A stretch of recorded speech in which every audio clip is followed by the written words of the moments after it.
My family humiliated me and nearly destroyed me. I resisted, showed the truth, and turned things around. I still remember the day everything turned upside down inside me.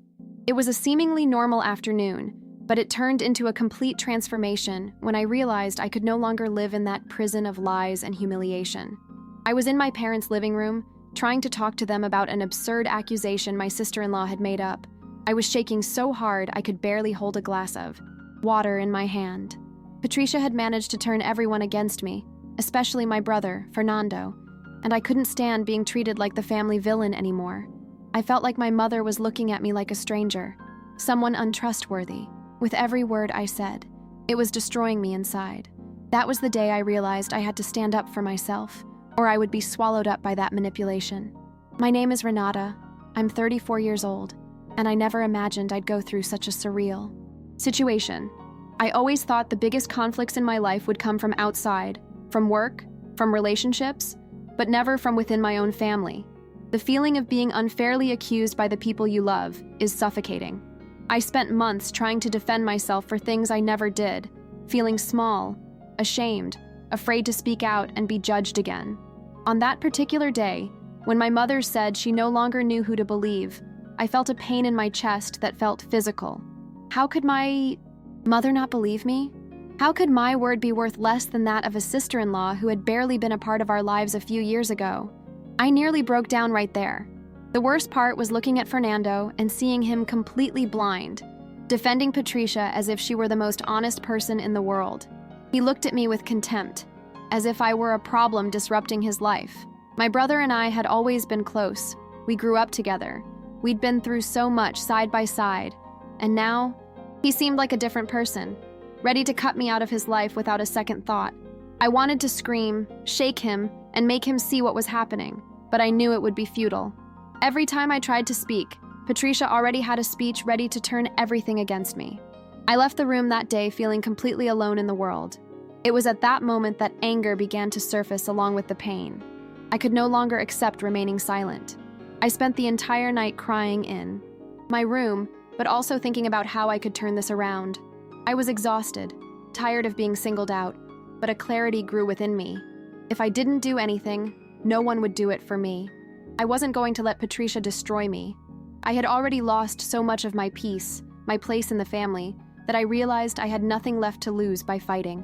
It was either that or give in to the depths of despair. That morning, amidst tears and confused thoughts, I decided I was going to change the way I was dealing with that situation. The next morning, my eyes still puffy from crying, I called my friend Erica. She was the first person who listened to me without judgment, without turning her face away. I told her everything, detail by detail, and broke down. She was silent for a few minutes, then said, "Ray, you can't fight alone anymore. You need professional help. This is too much." Those words kept hammering in my head. I knew she was right. She was bigger than me. I no longer had the strength to fight with arguments alone at home. That's when the idea began to take root, to seek legal help, to put everything in black and white, and stop letting her lies spread unchecked. After that conversation with Erica, I felt less alone for the first time. It was as if someone had breathed some air into the suffocation I'd been carrying for months. She recommended a trusted lawyer, Roberto, and I remember the nervousness of scheduling the first meeting with him. I'd never had to deal with a lawyer, with the law, or anything like that. I'd always seen myself as an ordinary person who works, takes care of life, and solves problems at home. But there I was, forced to seek help because one lie could destroy my reputation, and worse, my family ties. When I sat in front of him and began to tell him what was happening, I was shaking, crying, and stumbling over my words. Roberto listened calmly, without interrupting, and in the end, said it was more common than I imagined. He explained that manipulation within the family could indeed end up in court, and that it was necessary to gather evidence, witnesses, and documents. In that moment, even though I was scared, I felt a glimmer of hope. Returning home after that first meeting was strange. I felt like I was hiding a secret, because I knew that if my family found out I'd hired a lawyer, the scandal would be even bigger. At the same time, it was like I finally had some ground to stand on. In the following days, I began writing down every detail of the lies Patricia invented, every comment, every manipulation. It was painful because I relived it all over again, but I knew I needed to record it. I even created a hidden folder on my computer with screenshots, messages, and stories, because deep down I already understood that one day I would have to show this in court. It was suffocating, but it also gave me the feeling that, for the first time, I was preparing to truly react. But I won't lie, I was very afraid. The fear was constant. It accompanied me with every breath. Fear of being judged, fear of my mother turning her back on me, fear of losing my brother once and for all, fear even of not being able to sustain this fight. Sometimes I caught myself wondering if it wouldn't be better to just give up, let it go, cut ties and disappear. But I knew giving up wasn't an option. If I let Patricia win, she would continue to grow, invent things, and maybe even harm other people. This thought gave me some strength, even if it was in the midst of sleepless nights and days of endless anxiety. I needed to be strong, even if my strength was full of cracks. One of the most painful moments was when my mother, Marcia, called me to talk. I went hoping she'd thought things through, that maybe she'd listen, but the conversation turned into a massacre. She said I needed to stop causing trouble, that I was attacking my brother's wife without proof, and that this was only destroying the family. I left, that conversation feeling like I would never be enough for her. My own mother would tell me to shut up, to accept being trampled on, just to maintain a false sense of peace at home. I remember getting in the car and crying alone for almost an hour, feeling like a rejected child. It was a pain that even today, even after everything, I can't quite explain. It's as if a part of me died that day. But it was also on that day, after so much crying, that something inside me took hold. I decided I would no longer beg anyone to believe me. I would no longer waste energy trying to convince my mother or my brother that I was telling the truth. Those who wanted to believe could. Those who didn't could deal with their own blindness. I would focus on proving things where it really mattered, on paper, in court. It was liberating and terrifying at the same time. Liberating because I stopped trying to please everyone. Scary because it meant I would face this head-on, even without the support of those I most loved. It was at that point that my true overcoming began. The following days were a mix of tension and focus. I began gathering everything that could serve as evidence, but at the same time, I had to continue living with my family, listening to indirect messages, being treated as guilty without having done anything. It was a suffocating feeling, as if I were living in two worlds. The outside, where I tried to appear normal at work and with friends, and the inside, where I was the target of judgment and distrust. My body felt constantly tired, as if my mind never shut off. Sometimes I even had difficulty eating because my stomach churned with anxiety. But deep down, I knew that every screenshot, every detail I noted, was a weapon against everything they were trying to do to me. One episode I'll never forget was when Patricia told other relatives that I had psychological problems and that it was all due to my instability. When this reached me, I felt a mixture of hatred and despair. Because she wasn't just trying to distance me from my brother, she was trying to completely destroy my image. And worst of all, some people believed her. I received messages from cousins and even an aunt asking if I was in my right mind. I felt humiliated, small, as if my voice had been stolen. But at the same time, this cruelty reassured me that I wasn't dealing with just anyone. I was facing someone willing to do anything to destroy me, and this reinforced the need to never give up. It was around this time that Roberto, the lawyer, said something to me that I still carry with me today. "Renata, it's not enough to be right. You have to prove it." That hit me hard because until then, I thought telling the truth would be enough, but it wasn't. He explained to me the importance of formalizing everything, of filing police reports when there was defamation, of keeping documents, of putting together a dossier that clearly exposed her lies. I left that meeting feeling the weight of responsibility, but also stronger. It was as if, for the first time, I had a map to follow, instead of getting lost trying to justify myself after each accusation.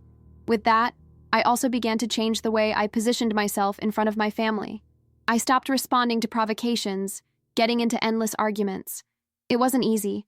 I wanted to scream, I wanted to point out the injustice, but I realized that every time I exploded, she used it against me. So I learned to stay silent, to observe, to take note. It was as if I had become a strategic spectator in my own home. It hurt because it felt like I was distancing myself from who I truly was. but it was necessary. I had to resist. And in the process, I discovered a strength I didn't even know I had. The turning point came one Sunday, during a family lunch. Patricia, as usual, began insinuating things about me, saying I was making up stories and that I was jealous of her marriage to my brother. I took a deep breath and, for the first time, I didn't argue. I simply looked at her calmly and said, "Everything you're saying will be clarified in due time." The silence at the table was deafening. My mother looked at me as if she didn't understand where that confidence came from. My brother was disconcerted, and Patricia, who always had an answer for everything, lost some of her composure. It was then that I realized I no longer needed to beg for credibility. I was building my own path, and the truth would come out. After that lunch, something changed inside me. I didn't leave happy, but I did leave stronger. It was as if I'd finally understood that I no longer needed to desperately try to prove anything immediately. I had proof. I had a strategy. I had support. Even if it was from a few people like Erica and Roberto. The rest of the family could continue to believe in Patricia's act, but soon it would crumble. This clarity gave me a different kind of peace. I still cried, still suffered, but it was no longer that paralyzing pain. I began to feel that I had a purpose in all that struggle, to regain my dignity. And when you realize you have something so important to protect, you find strength where you never imagined. I won't romanticize it, because it was an exhausting process. There were days when I woke up unwilling to get out of bed. My body was heavy, my head filled with bad thoughts. I wondered if it would all be worth it in the end. I was afraid of losing my brother forever, afraid my mother would never look at me with confidence again. But at the same time, every time I reviewed the tests, every time I talked to Roberto, I saw that the castle of lies was cracking, and that gave me the strength to carry on. It was as if I lived between two extremes. On the same day, I could be devastated in the morning and more confident at night. One of the things that hurt most during this period was dealing with my mother's coldness. I tried to understand that she was proud, that she had difficulty admitting she might be being manipulated, but every harsh word she said was a stab in the back. I wondered how a mother could doubt her daughter so much. Sometimes I thought about giving up just to restore my relationship with her. But deep down, I knew that if I did, I would be abandoning myself again. It was hard to choose myself over my mother's approval. Hard, but necessary. I needed to understand that true love shouldn't ask me to accept injustice. Erica's support was crucial. She was my escape valve. I would vent to her everything I couldn't say at home. She reminded me every day that I wasn't crazy, I wasn't guilty, and that one day everything would be cleared up. Sometimes all it took was for her to listen to me without judgment for me to regain some sanity. When we're being emotionally overwhelmed, the simple fact that someone validates our pain is an immense relief. I'll never forget that. Having just one person believe in you can be the lifeline that keeps you from falling apart. The most tense moment was when the first hearing was scheduled. I remember the butterflies in my stomach when I received the notification. It felt like the entire weight of the situation had fallen on me at once. I spent days without sleeping properly, imagining what it would be like, what I would have to say, if my family would be there watching me with that judgmental look. At the same time, it was the chance I'd been waiting for, to finally come clean, show evidence, dismantle the lies. It was as if my whole life had been pushed toward that day. Fear and hope walked side by side within me. On the day of the hearing, I woke up early, but it felt like I hadn't slept at all. My body was shaking constantly, my mouth was dry, and a knot in my stomach kept me from even drinking coffee. I looked in the mirror and barely recognized myself. The makeup barely hid the accumulated fatigue. The dark circles under my eyes were deep, but I had to be strong. When I arrived, at the courthouse, my legs felt like lead. Patricia was there with that look of false serenity, and Fernando was beside her, avoiding me with his eyes. That hurt more than anything, but at the same time it made me angry. I took a deep breath and thought, today I'm going to show who I really am, not who she made me out to be. The moment I had to speak was one of the most difficult of my life. My voice was breaking. My heart felt like it was about to burst out of my chest, but I told her everything. Every detail, every humiliation, every manipulation. I showed her the messages, the screenshots, her contradictions. The lawyer guided me, and I tried to focus, even when tears threatened to fall. It was painful to relive each situation, but also liberating. It was like a weight was lifted off my shoulders, showing the world that I wasn't the villain she painted me to be. I felt naked, vulnerable, but at the same time, finally heard. When it was Patricia's turn to speak, I saw the inconsistencies clearly. She was stalling, changing her stories, trying to play the victim, but she no longer had the same confidence she once had. I noticed her nervousness, the way she avoided looking at me, and in that moment, for the first time in a long time, I felt the truth was on my side. I no longer needed to beg to be believed. The evidence was there. The facts were laid bare. It was like recovering a piece of myself that had been stolen. I didn't leave the hearing with a declared victory, but I did leave with something much greater. The certainty that I was no longer a hostage to that manipulation. After all this, my life has never been the same. I still deal with the pain of being separated from my brother and the pride of my mother. This doesn't disappear overnight, but I found within myself a strength I never imagined I had. I learned that you can't control what others choose to believe, but you can choose not to remain silent in the face of injustice. Today, I feel freer.